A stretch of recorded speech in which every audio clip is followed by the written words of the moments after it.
French ടീമിലെ കുന്തമുനിയും Real മാഡ്രിഡിന്റെ star സ്ട്രൈക്കറുമായ Kylian എംബാപ്പയുടെ പരിക്കേറ്റ കാലിന് നടത്തേണ്ട സ്കാനിംഗ് പ്രശ്നങ്ങളില്ലാത്ത കാലിന് നടത്തിയതായി പരാതി. ഈ വർഷം കാനഡ, അമേരിക്ക, മെക്സിക്കോ എന്നീ രാജ്യങ്ങളിൽ നടക്കാനിരിക്കുന്ന ഫിഫ ലോകകപ്പിനായി ഫ്രഞ്ച് ടീമിൽ ഇടം നേടിയ താരത്തിന്റെ പ്രകടനത്തിൽ ആശങ്കയുണ്ടാക്കുന്ന വിവരങ്ങളാണ് പുറത്തുവന്നിരിക്കുന്നത്. ഇടുക്കി ലൈവ് വാർത്തകൾ നിങ്ങൾക്കായി അവതരിപ്പിക്കുന്നത് GRK spices opposite KCB Kattappana. തെറ്റായ പരിക്ക് നിർണയത്തിന് ശേഷം ഫ്രഞ്ച് സ്ട്രൈക്കർ ആശങ്കയിലും ദേഷ്യത്തിലുമാണെന്നാണ് റിപ്പോർട്ട്. കാൽമുട്ടിന് പരിക്കേറ്റ എംബാപ്പയ്ക്ക് മെഡിക്കൽ സംഘം സ്കാനിംഗ് നിർദ്ദേശിക്കുകയായിരുന്നു. ഗുരുതരമായ പിഴവാണ് അദ്ദേഹത്തിന്റെ മെഡിക്കൽ ടീമിന്റെ ഭാഗത്തു നിന്ന് ഉണ്ടായിരിക്കുന്നതെന്ന വിലയിരുത്തലാണ് ഫുട്ബോൾ ലോകത്തുള്ളത്. പരിക്കില്ലാത്ത കാൽ സ്കാനിംഗ് നടത്തിയതോടെ പ്രശ്നങ്ങളൊന്നും കാണാത്തതിനാൽ മത്സരത്തിനിറങ്ങാനുള്ള അനുമതി നൽകുകയായിരുന്നു. ഈ വർഷം തുടക്കത്തിൽ തന്നെ എംബാപ്പെ തന്റെ മെഡിക്കൽ സ്റ്റാഫിനെ പിരിച്ചുവിട്ടിരുന്നു. അതിലേക്ക് നയിച്ച നിർണായക കാരണവും ഈ തെറ്റായ രോഗനിർണയമാണെന്ന് പറയുന്നു.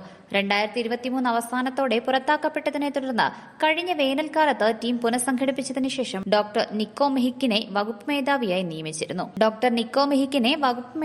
നിയമിച്ചിരുന്നു. കഴിഞ്ഞ ആഴ്ചകളിൽ ജൂഡ് ബെല്ലിംഗ്ഹാമിനും അൽവാരോ കാരറാസിനും പരിക്കേറ്റിരുന്നു. അതേസമയം മെഡിക്കൽ സംഘത്തെ വിശ്വസിച്ച് പരിക്കേറ്റ കാലുമായി നിരവധി മത്സരങ്ങളാണ് എംബാപ്പെ വേദന സഹിച്ച് കളിച്ചത്. ഓരോ മത്സരത്തിനു ശേഷവും പരിക്കുകൾ വിലയിരുത്തേണ്ടതുണ്ട്. ജനുവരിയിൽ 2 മത്സരങ്ങളും മാർച്ച് ആരംഭത്തിൽ 3 മത്സരങ്ങളും പരിക്കേറ്റതിനാൽ എംബാപ്പയ്ക്ക് കളിക്കാനായില്ല. താരത്തിന് ക്രൂസിയേറ്റ് ലിഗമെന്റ് പരിക്കുണ്ടെന്ന് റിപ്പോർട്ട് ചൂണ്ടിക്കാട്ടുന്നു. അതിനിടെ യുവേഫ ചാമ്പ്യൻസ് ലീഗിൽ ഒരാഴ്ച മുൻപായിരുന്നു മാഞ്ചസ്റ്റർ സിറ്റിക്കെതിരായ മത്സരത്തിൽ എംബാപ്പെ കളിച്ചത്. സിറ്റിക്കെതിരെ റയൽ വിജയം സ്വന്തമാക്കിയ ടൂർണമെന്റിൽ ചാമ്പ്യൻസ് ലീഗ് കിരീടം എന്ന മോഹം സിറ്റിക്ക് ഉപേക്ഷിക്കേണ്ടിയും വന്നു.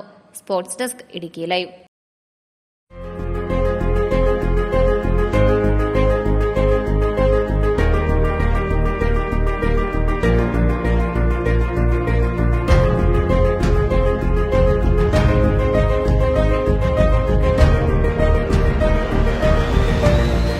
All spices, dry fruits, dry nuts, imported chocolates, imported biscuits, tea and coffee powder, squash and wine, dates.